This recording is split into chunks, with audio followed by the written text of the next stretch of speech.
Welcome friends. आज हम पढ़ेंगे section 6 legal disability of Indian limitation act. Where a person entitle to institute a suit और make an application for execution of decree, जो भी person suit institute करने के लिए एप्लीकेशन करने के लिए एग्जीक्यूशन ऑफ डिक्री का इंटाइटल है, the prescribed period time from which prescribed period is to be reckon, उसका टाइम जहाँ से चालू होगा उसमें जो टाइम पीरियड प्रिस्क्राइब्ड पीरियड है उसमें वो एप्लीकेशन कर सकता। ठीक है। अब माइनर, इंसिन और इडियट, अगर वो माइनर है, इंसिन और इडियट है तो वो कब कर सकेगा?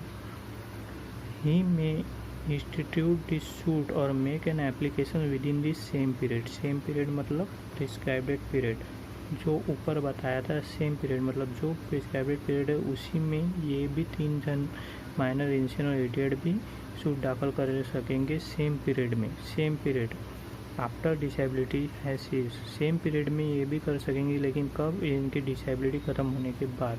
आफ्टर ही डिसेबिलिटी है सीज्ड मतलब ये अच्छे होने के बाद या डिसेबिलिटी ख़त्म होने के बाद। ठीक है।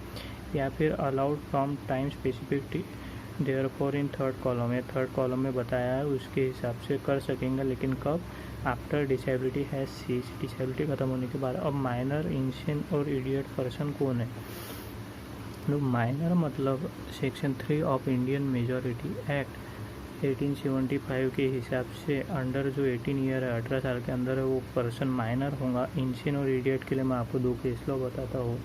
SK Yadav versus state of Maharashtra 2008, Hari Singh Gond versus state of MP 2009। ये 2 केस लॉ आप पढ़ेंगे फ्रेंड्स तो आपके इंसिन और इडियट में का फ़र्क आपको समझ में आएगा। इंसिन और इडियट मतलब कौन है? इंसिन बोले तो जो बाय बर्थ नहीं होता है, या बाय बर्थ भी हो सकता है या उसके बाद में एक्सीडेंट से या बीमारी की वजह से वो पूरा पागल होता है, उसे आप इंसिन करेंगे। और इडियट जो ये बाय बर्थ ही होता है फ्रेंड्स। इडियट मतलब जो 20 तक की गिनती नहीं गिन सकता, जो हफ्ते में के दिन नहीं बता सकता, जो अपने माँ बाप को नहीं पहचान सकता, या उसको सेंस नहीं है किसी बात का, वो इडियट रहेगा। और इंसिन बोले तो पर्सन जो पूरा ही पागल है, उसको बातें करना भी समझ में नहीं आता, हम क्या बात कर रहे हैं वो भी समझ में नहीं आएगा, उसको बोलेंगे हम इंसिन।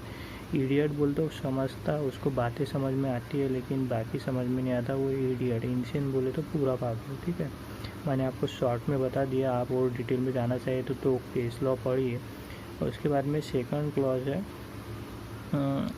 person is at a time from prescribed period is to be reckoned affected by 2 such disability। ऐसे बताए हुए डिसेबिलिटी में ये 3 डिसेबिलिटी से इफेक्टेड बाय 2 such, इन 3 में से 2 डिसेबिलिटी से इफेक्टेड है तो क्या होगा? या where before his disability has he affected to another disability मतलब दूसरी डिसेबिलिटी के पहले, ख़त्म होने के पहले वो उसको दूसरी डिसेबिलिटी हो गई। मतलब वो अगर माइनर है 18 साल का होने के पहले ही जब वो 17 साल का था, जब ही वो इंसिन हो गया, पागल होगा 17 साल में, तो वो कब कर सकेगा फ्रेंड्स? वो मैं आपको बताता हूँ अभी। Make application within the same period both disability has cease मतलब बोथ डिसेबिलिटी हैज़ सीज मतलब उसकी दोनों डिसेबिलिटी ख़त्म होने के बाद में वही सेम पीरियड में विद इन सेम पीरियड ये भी कर सकेंगे। अब फ्रेंड्स यहाँ पे क्वेश्चन आता है, अगर ये 2 डिसेबिलिटी, वो पागल है और अगर पागल ही रह गया, वो अच्छा हुआ ही नहीं मरे तक के, तो क्या होगा? तो उसके लिए क्लॉज 3 बताया हुआ है friends. Disability where the disability continue up to the death मतलब वो मरे तक के पागल ही है या डिसेबिलिटी में ही है, तो क्या होगा? इस लीगल रिप्रेजेंटेटिव में इंस्टीट्यूट सूट, उसके जो लीगल रिप्रेजेंटेटिव है वो कब इंस्टीट्यूट ऑफ सूट, वो इंस्टीट्यूट करेंगे सूट, लेकिन कब करेंगे? Make application with in same period, वही सेम पीरियड में जो बताया है उसी सेम पीरियड में, लेकिन कब? आफ्टर द डेथ मतलब उसके मरने के बाद, उसके मरते से ही उसका टाइम पीरियड चालू हो जाएगा और वो विद इन जो टाइम पीरियड बताया, अगर 3 साल है तो 3 साल में ही करना पड़ेगा आफ्टर डेथ। ठीक है। उनके लीगल रिप्रेजेंटेटिव या फिर टाइम जो बताया हुआ उसके हिसाब से। अब क्लॉज 4 हम देखते हैं। क्लॉज 4 में फ्रेंड्स ये बताया, अगर उनके रिप्रेजेंटेटिव भी डिसेबल है उनको भी कोई माइनर है या फिर उनको भी डिसेबल है।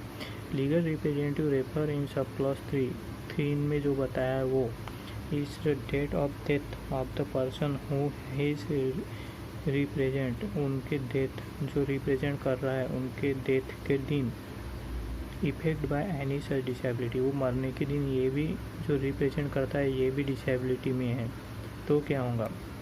Rule contain is subsection 1 and 2, subsection 1 and 2 लगेगा, मतलब वो 1 एंड 2 मतलब जो हमने पढ़े हैं वो रिप्रेजेंटेटिव जो भी रहेगा उसकी भी जब तक के डिसेबिलिटी ख़त्म नहीं होती है वो नहीं कर सकेगा। ठीक है फ्रेंड्स, अब इसके बाद में हम चलते हैं क्लॉज 5। क्लॉज 5 में बताया हुआ है where a person under disability dies, where a person under disability dies, जो पर्सन डिसेबिलिटी में है वो मर गया है, dies after the disability ceases, जो person disability the person under disability die, जो डिसेबिलिटी वाला पर्सन था अंडर डिसेबिलिटी वो मर गया।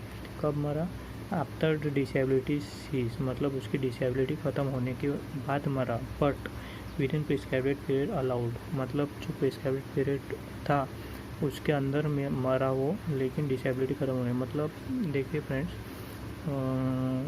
वो सूट इंस्टीट्यूट करने की जो प्रिस्क्राइब्ड पीरियड था वो 3 साल था, लेकिन ये जब वो 18 साल का हुआ, माइनर हुआ, उसके बाद में 1 साल तक के उनने सूट फाइल नहीं किया और वो 19 साल में मर गया, लेकिन उसका टाइम चालू हो गया था जब वो 18 का हो गया था, मतलब 3 साल तक के उसका टाइम था, लेकिन 3 साल ख़त्म होने के पहले ही वो मर गया और उन्हें सूट इंस्टीट्यूट नहीं किया तो क्या होगा।